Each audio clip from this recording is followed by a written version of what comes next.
You want to go to the pub? Yeah. Pub's shut. I want to go to the pub. So you want to cry by yourself? Yeah. Can I cry? No. So you just want to cry by yourself? Yeah. Okay, but I'm going to cry, so. No. Yeah. No. Let me outside. Ah!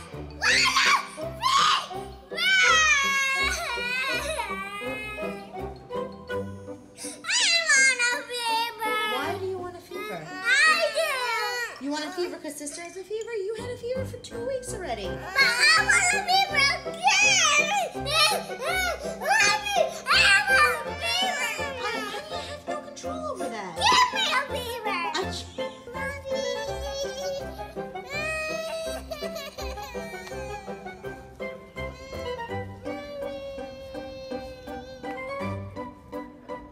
And throw it high.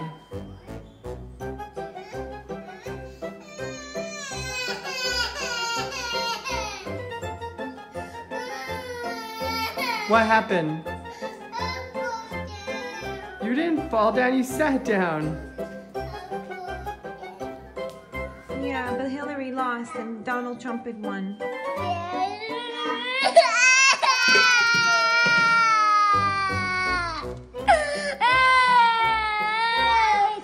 What's the matter? There's a hair on your arm. Where? Why are you crying? Pardon?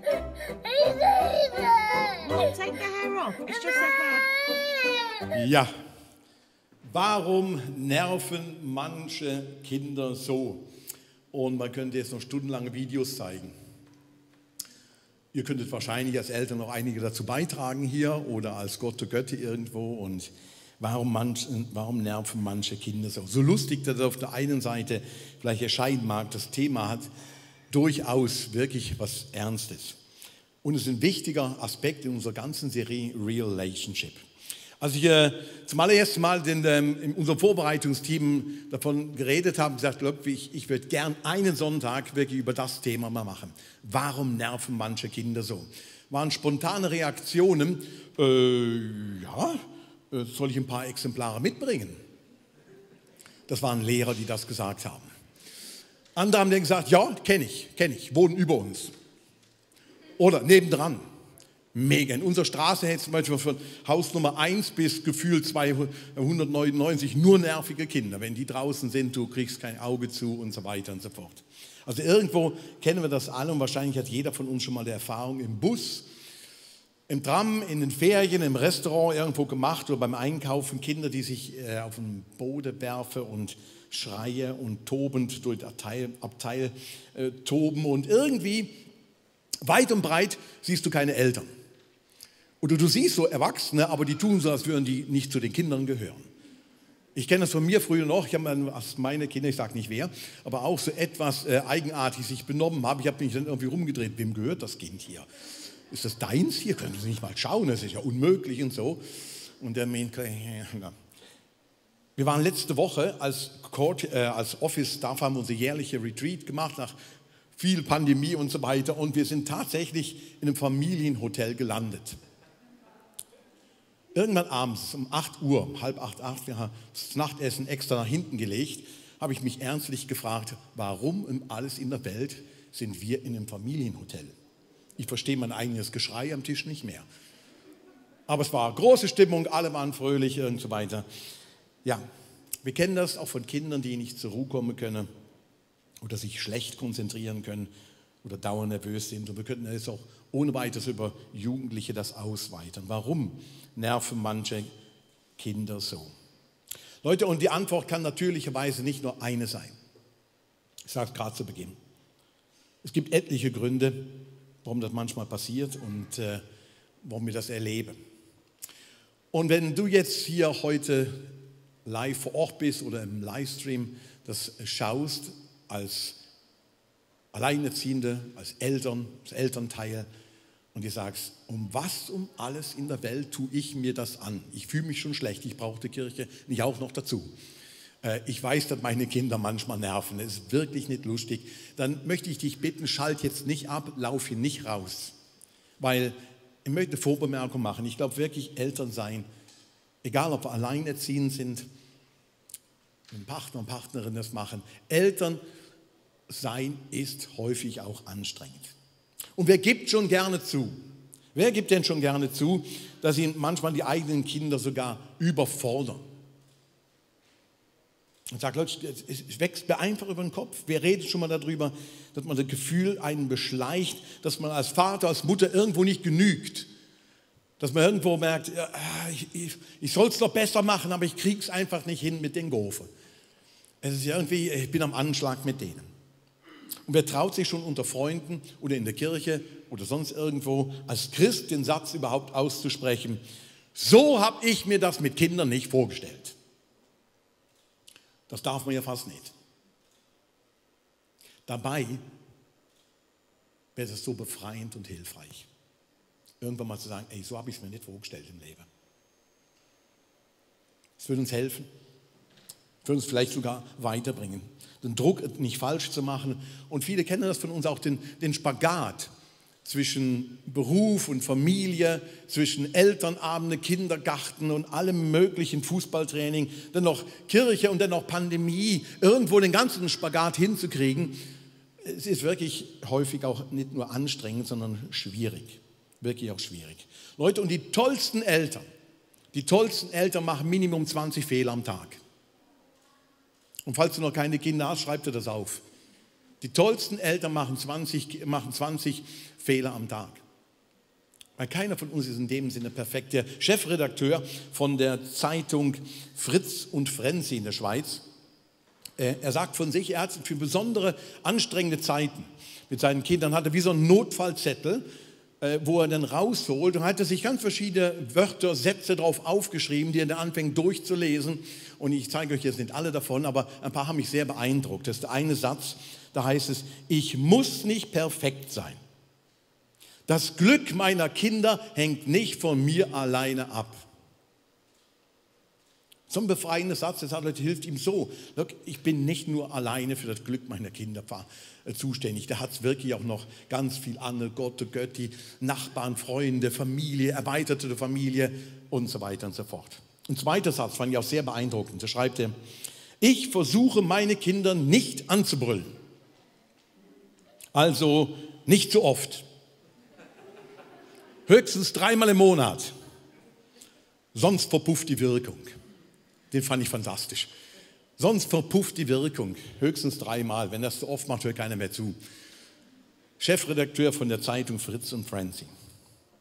Also warum nerven manche Kinder? Leute, das Thema ist noch niemals neu.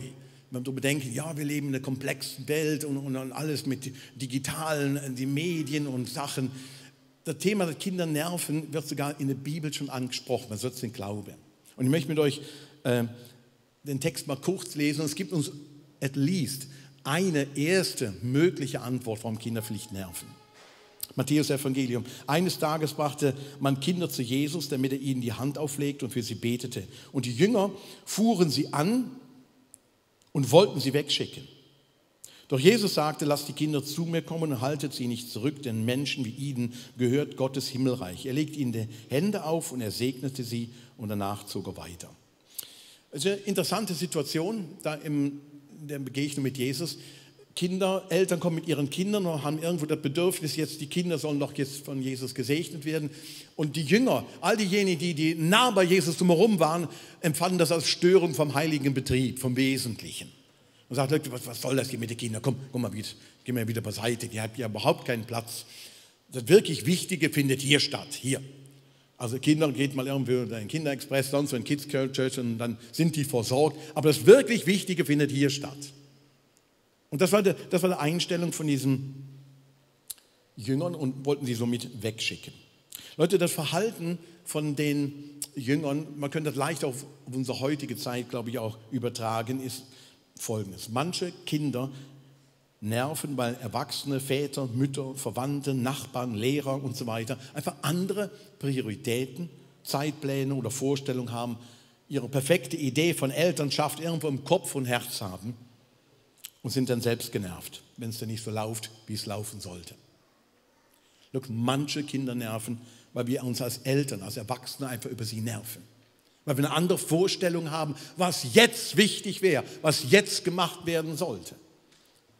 Und dann fangen wirklich diese Kinder an zu nerven. Die Reaktion von Jesus, die macht an sich nur eins deutlich.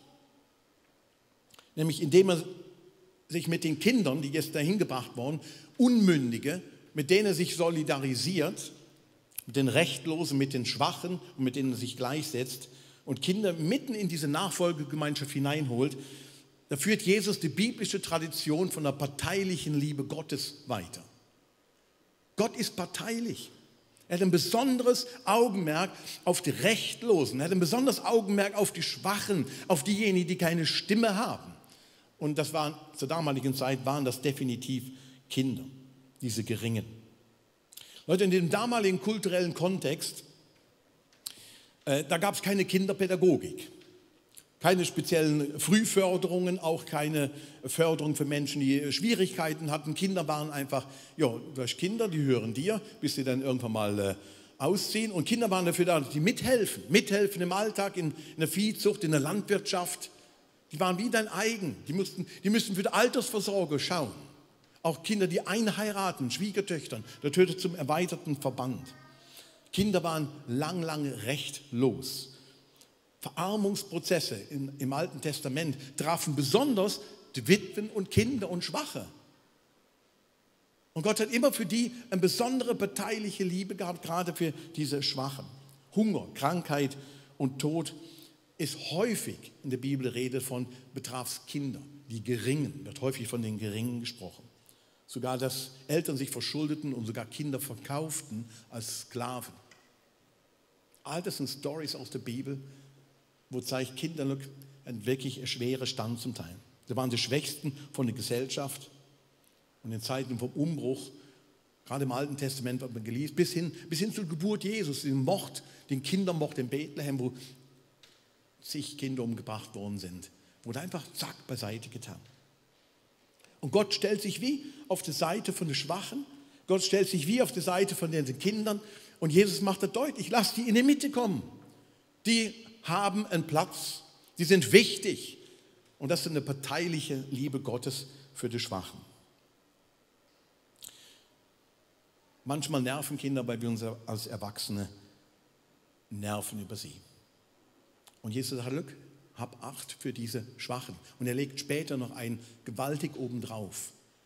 Wir kommen da gleich noch zu. Aber es gibt noch andere Gründe, warum Kinder manchmal nerven. Kinder zu lieben und zu erziehen heißt nicht, dass Kinder alles tun und lassen können und sollen, was sie gerade möchten. Manchmal nerven Kinder, weil sie keine klaren Grenzen gesetzt bekommen. Ich sagte das Vater von 3 erwachsenen Töchtern und Großvater mittlerweile. Manchmal nerven Kinder, weil Erwachsene irgendwie eine besondere Vorstellung davon haben, dass man keine Grenzen in der Erziehung setzen sollte. Kinder merken extrem schnell, ob dein Wort ein Ja ist oder Nein ein Nein ist. Ob Nein wirklich eine Grenze ist oder Nein ist, ja, Option zu diskutieren. Gucken wir mal, wie es geht und dann machen wir weiter.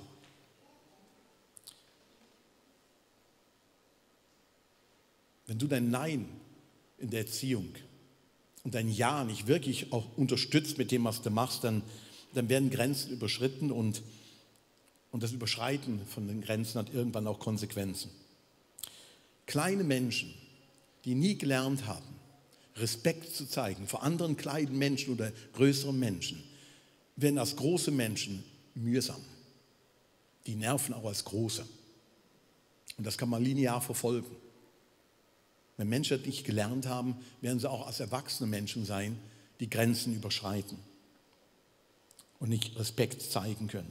Manchmal nerven Kinder, weil sie sehr sensitiv sind und viele Reize einfach nicht verarbeiten können. Ich bin in der Zeit groß geworden, da haben wir so pädagogische Lesebücher gehabt und Bilderbücher vom Struwwelpeter. Kennt das irgendeiner noch?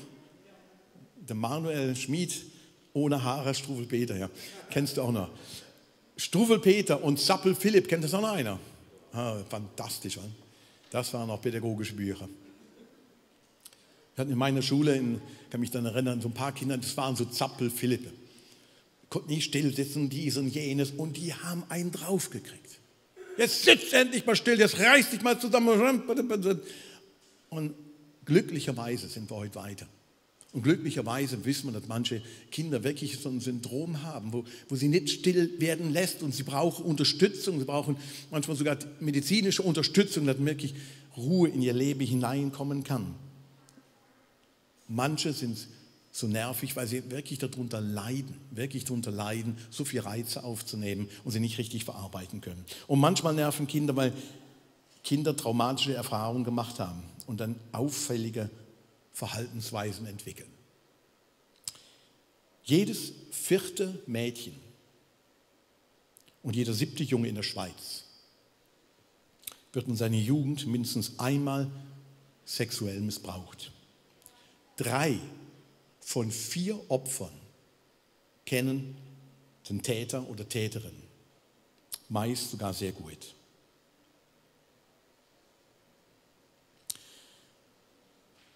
Laut dem Leitfaden für Kinderspitäler in der Schweiz, wie man mit Kindesmisshandlung umzugehen hätte, vor kurzem rausgekommen in 2019. In den 21 Kinderkliniken in der Schweiz waren 2019 1568 Fälle von Kindesmisshandlung festgestellt.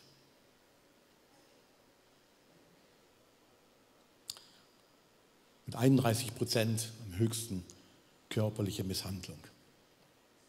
17,8% sexueller Missbrauch. 1568 Fälle. Das sind erschütternde Fakten. Ich sprach vor kurzem mit einem Mitarbeiter von einer Organisation, wo sich für den Kinderschutz einsetzt und Vorträge macht, Schulungen macht in Kirchen, in Fußballvereinen, in Verbänden und so weiter. Und er hat mir sein Leid geklagt. Er hat gesagt, es gibt ganze Bereiche, Kirchen oder auch manche Fußballvereine, die tun so, als gäbe es das gar nicht. Es gibt es bei uns nicht, Kindesmissbrauch. Das gibt es bei uns nicht. Und das wie verleugnen. 1568 Fälle. Unglaubliche. Und manche von den Kindern haben unglaublich nerviges Verhalten, weil sie einfach schwer traumatisiert sind, als Folge von solchen Dingen. Das ist auch leider ein trauriger Grund für nerviges Verhalten. In der Geschichte von Jesus, wo er seine Jünger zurechtweist, führt Jesus hinterher Folgendes aus. Er sagt, wer aber einem von diesen gering geachteten, und er meint die Kinder damit, die an mich glauben, zu Fall bringt, der käme noch gut weg, wenn man ihn einen Mühlstein unter den Hals hängen und ihn damit in der Tiefe des Meeres versenken würde. Das ist mal ein Wort, so ganz ein anderer Jesus. Wo er sehr deutlich mitmacht, look, diese Geringen, diese Schwachen, das ist die Aufgabe, dem sie anvertraut sind, für sie zu sorgen. Wirklich. Die haben kein Recht, die können nicht für sich reden. Also red für sie. Steh für sie ein. Das ist eine ernste Warnung, der Verantwortung wirklich ernst zu nehmen und kleine Kinder zu stärken. Kinder, Jugendliche zu stärken in ihrer Einzigartigkeit, in der Berufung, wirklich ihren Weg zu gehen. Das ist wichtig. Es ist wichtig für all diejenigen von euch, die Eltern sind. Kann ich mal kurz sehen, wer Eltern ist hier, Kinder hat. Ja, das ist doch die Mehrheit. Leute, für uns Eltern ist wichtig, unsere Kinder sind ein Geschenk. Sie sind uns anvertraut worden. Psalm 127 redet davon, dass Kinder sind eine Gabe Gottes, wirklich ein tolles Geschenk, aber sie sind dir anvertraut, sie hören dir nicht. Also schau dafür, sorg dafür. Es ist eine Leihgabe Gottes, sie gehören uns nicht. Auch an den Tagen, wenn sie uns nerven, wo wir sie schon weggeben wollen. Irgendwann werden die Kinder unser Elternhaus verlassen, auf eigenen Füßen stehen und selbstständig sein. Aber bis dahin tragen wir Eltern Verantwortung für diese Geringsten. Und Jesus wird extrem ernst und sagt, sorg für sie, acht für sie, sei ein gutes Vorbild da drin. Kinder gehören uns nicht. Aber auch in dem Sinn, spätestens wenn deine Kinder in den Kindergarten kommen, in die Schule sind, dann werden andere auch dafür schauen. Und du wirst merken, der Einflussbereich von anderen wird viel größer. Umso wichtiger ist, dass du als Vater, als Mutter, als Gott, der Götti und so weiter, wir für diese Kleinsten sorgen, wirklich darauf achten. Egal, wir alle, ob wir mit Kindern arbeiten, im Kindergarten, in der Schule oder hier in Maishilfe in der Kids Church oder einfach ab und zu unsere Kinder hüten oder von Nachbarn Kinder mit ihnen spielen. Leute, wir wünschen uns letztlich, dass uns die Kinder, die uns anvertraut sind, irgendwann auch diesem Jesus vertrauen, der gesagt hat, lasst die Kinder zu mir kommen. Wir wünschen uns, dass sie Mut fassen und dem Leben mit Glauben wirklich begegnen können. Beziehungen als was Stärkendes erleben dürfen und nicht was als Gefahrvolles. Dass sie ihre eigenen Stärken erleben und ihre eigenen Grenzen wirklich respektieren lernen. Wir wünschen uns, dass so Kinder stark werden. Ich wünsche mir, dass das ganze ICF Church wirklich sagen, hey, das ist einer unserer ganz großen Anliegen als Kirche für die nächste Generation. Wir wollen Männer und Frauen sehen, die nicht einfach uns nerven, sondern wir wollen sie stärken und alles dran tun, dass sie in dem Leben wirklich mit Mut und Glauben begegnen. Deswegen möchte ich die restliche Zeit dafür verwenden, ein bisschen darüber nachzudenken, hey, was kannst du und ich tun, damit unsere Kinder, auch in unserem Einflussbereich vom ICF, in deinem persönlichen Einflussbereich, dass unsere Kinder, die nächste Generation, auch die nervigen Kinder, stark werden, wirklich stark werden. Und das allererste ist, lass uns das Selbst- und Gottesvertrauen, ein Jesusvertrauen in ihnen stärken. Das Selbst- und Jesusvertrauen in den Kindern stärken. Schau, wenn man Selbstvertrauen das Wort versteht, als eine Einschätzung von der eigenen Kompetenz. Ich habe so eine Formel mitgebracht, vielleicht können wir das kurz mal einblenden. Unser Selbstvertrauen wächst, wenn wir Erfolge irgendwo in unserem Leben erleben können. Aber wenn unsere Ansprüche an uns selbst so hoch sind, sodass sogar ein Sechser nie als Erfolg werten können, Perfektionisten leiden darunter, dass sie selbst hohe Ansprüche an sich selbst haben und deswegen selbst Erfolge nicht wirklich feiern können. Aber Selbstvertrauen wächst da, wo wir den Kindern beibringen können, du hast, gibt Ansprüche, aber das ist ein Erfolg, du bist eine einzigartige Persönlichkeit, du musst gar nicht alles können, aber das und das kannst du es. Selbstvertrauen wächst, da wo man erleben kann, man kann wirklich was. Ich habe Stärken und Fähigkeiten, ich mache Fortschritte. Leute, und wir leben in einer Leistungsgesellschaft.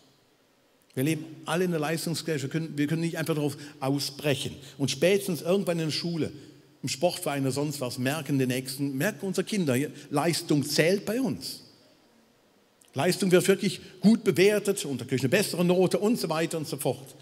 Und umso wichtiger ist unseren Kindern beizubringen, unseren Lehrern beizubringen, unseren Kindermitarbeitern beizubringen. Es ist kein Drama, wenn man versagt. Es ist kein Drama, wenn man schlechte Noten hat. Es ist kein Drama, wenn nicht alles so super läuft in deinem Leben. Gott hat dir Fähigkeiten gegeben, die andere vielleicht nicht haben und die gilt es wirklich zu stärken. Es ist kein Drama zu versagen. Leute, und Jesus-Vertrauen, ich habe es bewusst Jesus-Vertrauen genannt, weil Gottvertrauen so allgemein sich anhört. Leute, Jesus-Vertrauen wächst in dem Moment, wo wir Erfahrungen machen mit Jesus, wo irgendwo im Zusammenhang mit Wort Gottes und unseren Vorbilder drin steht. Leute, ich kenne einige Christen, die habe ich jetzt über Jahrzehnte, kenne ich die lesen in der Bibel von den größten Wundern, aber ihre Erfahrungen hinken immer hinterher. Und irgendwann haben sie gesagt, ich kann dem Jesus gar nicht mehr vertrauen. Ich mache überhaupt keine Erfahrungen da drin. Denn die größten Vorbilder, und irgendwann fängt es im Glauben so an zu spannen, dass wie der Vater reißt. Und umso wichtiger ist, früh anzufangen mit unseren Kleinsten, mit unseren Kindern, ja, wirklich den Jesus zu zeigen, wo sie erfahren können. Und das gilt sogar für uns als Erwachsene noch. Look, ein Wort zu all den Eltern, die immer wieder mal fragen, ja, wie kann man denn mit Kindern die Bibel lesen? Ich möchte euch Mut machen.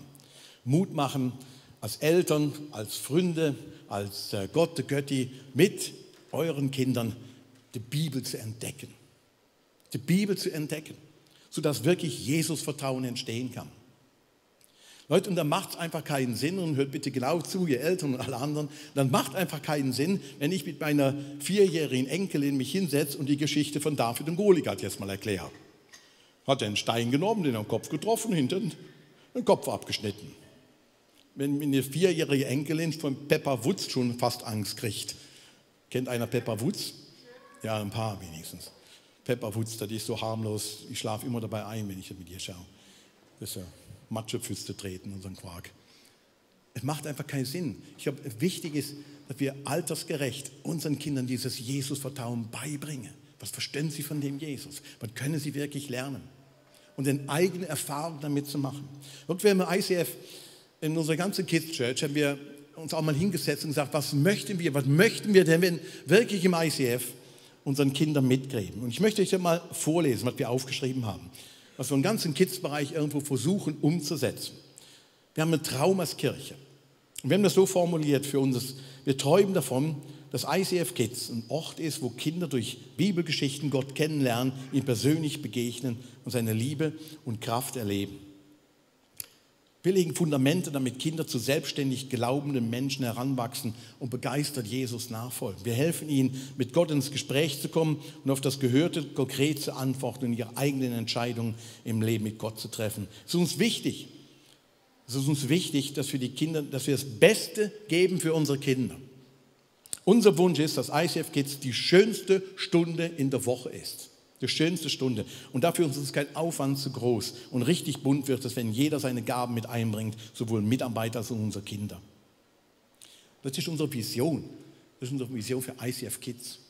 Selbstständig glaubende Menschen heranzuführen, wirklich Jesus nahe zu bringen. Und das Jesus-Vertrauen zu stärken und das Selbstvertrauen in dem Leben von den Kleinen wirklich zu stärken. Und lasst uns anpacken, liebe Eltern, lasst uns anpacken, dass wir solche Generationen wirklich heranbilden, so eine Generation heranziehen. Wenn alles klappt, werden wir wahrscheinlich im Herbst ein Online-Seminar durchführen, extra als Unterstützung in dem Gedanken, starke Eltern, starke Kinder, für Eltern mit 3 bis 10 Jahren in dem Alter. Weil wir glauben, es ist wichtig, es ist wirklich wichtig, dass wir in unsere nächste Generation investieren. Und noch ein zweiter Punkt, der mir wichtig ist, es gibt keine Abkürzung. Lasst uns keine Abkürzung nehmen. Selbstvertrauen und Jesusvertrauen, Leute, das kann man den Kindern nicht einimpfen. Das ist auch sehr gut so. Das braucht Zeit. Es gibt manche Erziehungsberater und Bücher, vornehmlich aus dem angelsächsischen Raum, aus dem amerikanischen Raum, die sehr stark davon ausgehen, hey, look, du musst diesem Kind vermitteln, eine Haltung vermitteln, dass es alles schaffen kann. Jeder vom Tellerwäscher zum Millionär. Und du musst irgendwo das deinem Kind einbläuen, das ja keine Selbstzweifel hat. Und da fangen Eltern ihre Kinder an, mit Lob zu überschütten und um möglichst viele Selbstzweifel auszuräumen. Aber Leute, die Strategie geht nicht auf. Die geht wirklich nicht auf. Manche Kinder entwickeln bei so viel Lob narzisstische Züge. Und irgendwann, wenn sie dann mal nicht mehr im Mittelpunkt stehen und nicht so außergewöhnlich besonders sind, dann ist die Welt nicht mehr in Ordnung. Ja, aber ich bin doch besonders. Ja, du bist auf eine Art bist du besonders, ja. Aber du hast Stärken, aber du hast durchaus auch Dinge, die du nicht so gut kannst. Und manche Kinder reagieren da sogar gekränkt bei mangelnder Beachtung. Und das nervt ihn. Je selbstsicherer, desto besser, das gilt nicht. Das gilt weder für Kinder noch für Erwachsene. Je selbstsicherer, desto besser gilt nicht. Ich kenne einen ganzen Teil selbstsichere Leute, die haben keine Ahnung von Tuten und Blasen, aber darüber sind sie sich sehr sicher, dass sie wissen, wie es läuft. Dass sie genau wissen, da A, B, C, D, Punkt und so weiter. Starke Kinder und auch starke Erwachsene, die trauen sich was zu, aber die kennen auch die Dinge, die sie nicht so gut können. Man darf Dinge auch nicht gut können. Sie sind vielleicht da besser, bei anderen Dingen vielleicht nicht so gut. Es braucht Zeit. Lasst uns keine Abkürzung nehmen, wirklich. Es braucht Zeit, Vertrauen, es braucht viel Fehlertoleranz und Vergebung in der Erziehung, um letztlich starke Kinder heranwachsen zu sehen. Ich möchte was zum Schluss sagen. Und der letzte Satz ist mir fast am wichtigsten von allem. Look, wir haben Erziehung nicht einfach im Griff. Wir haben es nicht im Griff. In der heutigen Zeit Kinder zu erziehen, das ist geprägt von Unsicherheiten, Unklarheiten, neuen Herausforderungen, Medien und so weiter. Und jeder von uns, egal ob du Kinder hast oder nicht, du bringst ihnen eine eigene Geschichte mit, wie deine Eltern dich erzogen haben. Ich habe mich mehrmals dabei ertappt, in der Erziehung unserer 3 Töchter, dass ich so reagiert habe in nervigen Momenten wie meine Eltern. Und ich habe mir immer gesagt, ich möchte es definitiv anders machen als meine Eltern. Ich meinte damit besser. Ich mache es besser. Und dann kamen so nervige Momente und in dem Moment bin ich wie so ein Automatismus, in so ein Autopilot-Modus hineingefahren und habe gedacht, ja, ich habe genau die Anteile von meinen Eltern auch. Und das ist meine Geschichte, das ist mein Baggage in meinem Leben. Und ich habe lernen müssen, meine Unsicherheit, auch mein Unvermögen und auch all das loszulassen. Und ich habe ein wenig gelernt, mehr zu beten für meine Kinder und sie zu segnen. Mehr für sie zu beten und sie zu segnen. Vor allen Dingen in den nervigen Momenten. Meine Frau war da wesentlich besser. In der Phase, wo es ziemlich nervig war, und da gab es etliche bei uns, bin ich regelmäßig zum Seelsorger gegangen. Und ein älterer Mann, und er hat mir ziemlich am Anfang Folgendes gesagt: Ralf, lernen loslassen. Die Kinder, die sind dir anvertraut. Vertraue darauf, dass die gute Saat aufgeht, wenn du gesät hast. Vertraue darauf. Das Wort Gottes wächst. Vertraue darauf, dass du gute Werte in deine Familie hineingelegt hast. Vertraue doch darauf. Steh doch nicht daneben und zupf da dran, es müsste schneller wachsen. Gib denen doch Zeit. Das ist mir sehr schwer gefallen. Aber er hat immer wieder gesagt, vertraue darauf. Denk dran, deine Kinder sind dir nur geliehen. Und dann hat er gesagt, look, 3 Entscheidungen in dem Leben von deiner Kinder, die kannst du nur ganz bedingt beeinflussen. Und lern das früh. Lern früh loszulassen. Die erste Entscheidung kannst du nicht nur ganz bedingt beeinflussen, dass deine Kinder irgendwann dem Jesus vertrauen wollen und ihr Leben mit ihm leben wollen. Du kannst sie dahin führen, aber es ist ihre Entscheid. Denk dran, es ist ihr Entscheid. Manipuliere sie nicht hin, aber mach sie zu selbstständig glaubenden Menschen. Das ist deine Aufgabe, aber entscheid nicht für sie. Und der zweite Entscheid, du kannst nie darüber entscheiden, welche Kinder, welche Freunde deine Kinder auswählen. Sie wählen die Freunde aus, die sie wollen. Und manchmal habe ich gedacht, ja, warum haben die Freunde ausgewählt? Ja, weiß ich auch nicht.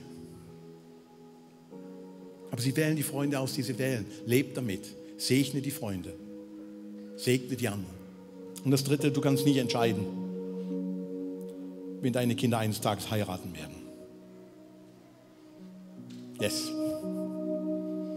Auch da musst du wieder loslassen und sagen, Gott, ich vertraue dir. Aber wie können wir sie beten, dass die Saat wirklich aufgeht? Der Satz ist mir in der ganzen Erziehungsphase von meinen Kindern sehr häufig durch den Kopf gegangen. Und das möchte ich zum Schluss auch machen, dass wir eine Zeit nehmen, füreinander zu beten. Ich möchte euch einladen, dazu aufzustehen und an dem Platz, wo du jetzt stehst,